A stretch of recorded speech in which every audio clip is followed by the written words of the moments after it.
आज हम पढ़ेंगे removal of X Y term from the second degree general equation. तो ये कब यूज़ होता है और इसका क्या मतलब है, ठीक है, आज ये हम देखेंगे। तो removal of X Y term कैसे हेल्पफुल होता है, जैसे आपने 11th-12th में भी इलिप्स, पैराबोला, ये सब चीज़ें पढ़ी होंगी, सर्कल।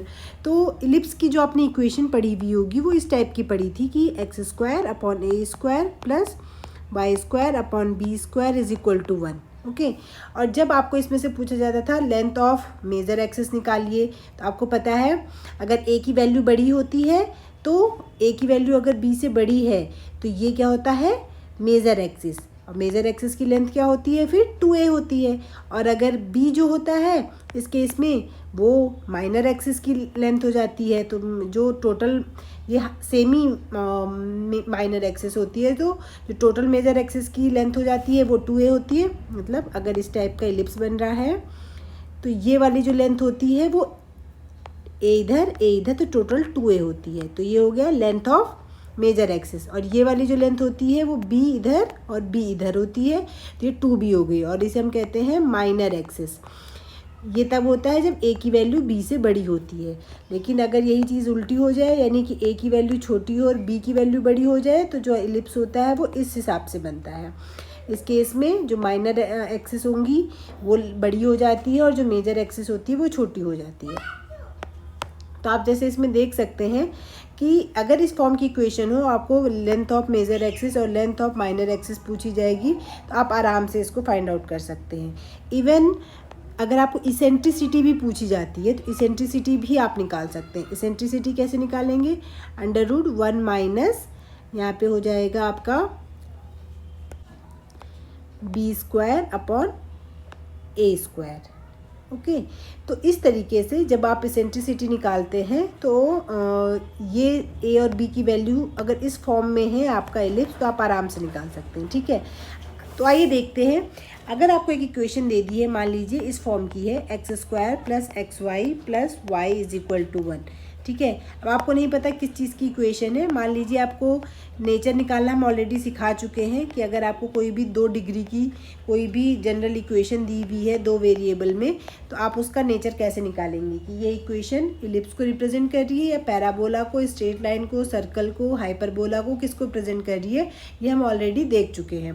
तो अगर आप इसके बाद में ध्यान देंगे, ठीक है, तो अगर आपको मैं बता दूं ये इलिप्स है और मान लीजिए आपसे कुछ भी पूछा जाता है कि इसकी मेजर एक्सिस की लेंथ निकालिए, माइनर एक्सिस की लेंथ निकालिए, तो आप कैसे निकालेंगे, थोड़ा सा डिफ़िकल्ट होता है, ठीक है। और भी मेथड्स हैं, बट यहाँ पे आप देख लेते हैं कि आपको डायरेक्ट ये वाली फॉर्म कैसे मिलती है। तो हमें क्या करना होता है, कोई भी जनरल इक्वेशन मान लीजिए आपको इस फॉर्म की मिल गई है, ax² plus by² plus 2hxy plus 2gx plus 2fy plus c is equal to 0, ठीक है। ये आपका गिवन कोनिक है। तो बस आपको क्या करना होता है, गिवन कोनिक, मान लीजिए इस टाइप का कोई कोनिक बन रहा था, ठीक है, और इसमें एक्स वाई का भी टर्म आ रहा था, इस फॉर्म का है अगर आपका, तो इसको एक्स एक्सिस और वाई एक्सिस को इस हिसाब से कुछ रोटेट कर दीजिए ताकि उसमें एक्स इंटू वाई वाला टर्म जो है वो गायब हो जाए। तो रोटेट करने का मतलब सपोज आपको थीटा एंगल से रोटेट करना होता है। तो जो इसकी मेथड है, जो इसका कह सकते हैं वर्किंग रूल है, उसके हिसाब से देखिए आपको क्या करना है। इसमें जितना भी एक्स है उसको एक नए टर्म से रिप्लेस करना है। X is equal to x cos theta minus y sine theta, और इसी तरीके से जो वाई है उसको रिप्लेस करना होता है x sine theta plus y cos theta, ठीक है। वेरिएबल हमने चेंज कर दिए हैं, एक्स वाई हमने कैपिटल लिख दिया है। बस जहाँ जहाँ एक्स है उसको इससे रिप्लेस कर लीजिए, वाई को इससे रिप्लेस कर लीजिए, और थीटा क्या होगा, थीटा की वैल्यू होती है, आप यहाँ से फाइंड आउट करेंगे, tan 2 theta is equal to 2h upon a minus b. A b h की वैल्यू आप यहाँ से फाइंड आउट कर लेंगे। ओके, बस इतना काम करना है और आपका जो भी इस फॉर्म की इक्वेशन है विदाउट एक्स वाई वाला टर्म, उसके हिसाब से आपकी इक्वेशन निकल के आ जाएगी। एक एग्जांपल करते हैं, उससे आपको सारी चीज़ें क्लियर हो जाएंगी। यही वाला एग्जाम्पल ले लेते हैं जो हमने यहाँ पे लिखा हुआ है, x square plus x y plus y is equal to 1। इससे एक्स वाई का टर्म रिमूव करना है। तो देखिए इससे कैसे रिमूव करेंगे एक्स वाई का टर्म। आपको अभी हमने बोला एक्स को रिप्लेस कर लीजिए x cos theta minus y sine theta से, और वाई को रिप्लेस कर लीजिए x sine theta plus y cos theta से। और थीटा की वैल्यू कितनी होनी चाहिए, tan 2 theta is equal to 2h upon a minus b. अब कंपेयर करिए, अगर आप इसकी स्टैंडर्ड इक्वेशन से कंपेयर करते हैं तो आप देख सकते हैं यहाँ पे a इज इक्वल टू 1 बनेगा, b आप देखेंगे क्योंकि वाई स्क्वायर का टर्म नहीं है तो b इज इक्वल टू कितना हो जाएगा, इसके हिसाब से 0 हो जाएगा। आई थिंक इस क्वेश्चन में थोड़ा सा मिसप्रिंट है, वाई स्क्वायर होगा तो b इज इक्वल टू भी कितना हो जाएगा, 1 हो जाएगा। और रही बात आपकी h की, तो h की वैल्यू होती है ये 2hxy होता है, तो 2h इज इक्वल टू कितना हो गया, 1 हो गया। अब यहाँ पे वैल्यू पुट करेंगे तो 1 अपॉन में 1 माइनस 1 यानी कि 1 अपॉन 0, ये होता है आपका इनफाइनाइट, या फिर यहाँ पे आपको इसको बोल सकते हैं कि इनडिटर्मिनेट टाइप का बनता है, ठीक है। तो इसका इनफाइनाइट फॉर्म जब ये बनेगी तो आपको पता है tan 2 theta is equal to कितना हो जाएगा, इनफाइनाइट। तो आपको ये बताइए tan की जो वैल्यू है वो, या फिर ऐसा लिख दीजिए 2 theta is equal to tan inverse infinity. तो tan का मान इन्फिनिटी कब होता है,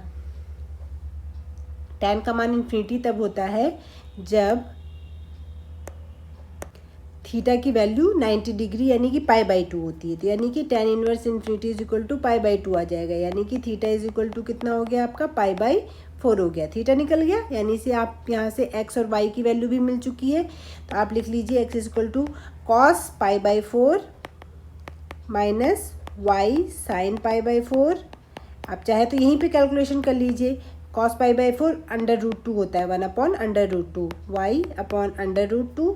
इसी तरीके से y की वैल्यू हो जाएगी x upon √2 plus y upon में √2, क्योंकि साइन 45 डिग्री यानी कि पाई बाई 4 और कॉस पाई बाई 4 दोनों की ही वैल्यू 1 अपॉन √2 होती है। तो ये हो गया।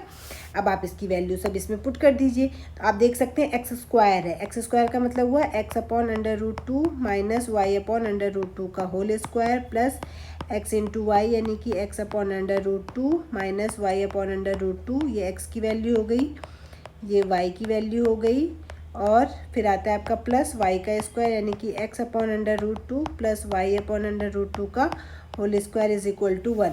अब इसको सॉल्व कर लीजिए। सॉल्व कैसे कर सकते हैं आप, चाहें तो यहाँ से √ कॉमन कर सकते हैं, सबसे √2 कॉमन करेंगे तो स्क्वायर है तो कॉमन होने के बाद कितना बाहर आएगा, 2 बाहर आएगा, ठीक है। जैसे पहले से कॉमन करेंगे तो 1/2 बाहर आ जाएगा, अंदर से बचेगा x माइनस वाई का होल स्क्वायर। नेक्स्ट वाले में आप देख सकते हैं √2 का सबसे कॉमन आ जाएगा तो 1/2 हो जाएगा, और अंदर बचेगा x माइनस वाई एक में, और दूसरे में बचेगा x प्लस वाई, प्लस दूसरे भी 1/2 कॉमन हो जाएगा और x प्लस वाई का whole square is equal to 1 बनेगा। अब इसको सिंप्लीफाई कर लीजिए, 2 तो आप उधर भी क्रॉस कर सकते हैं।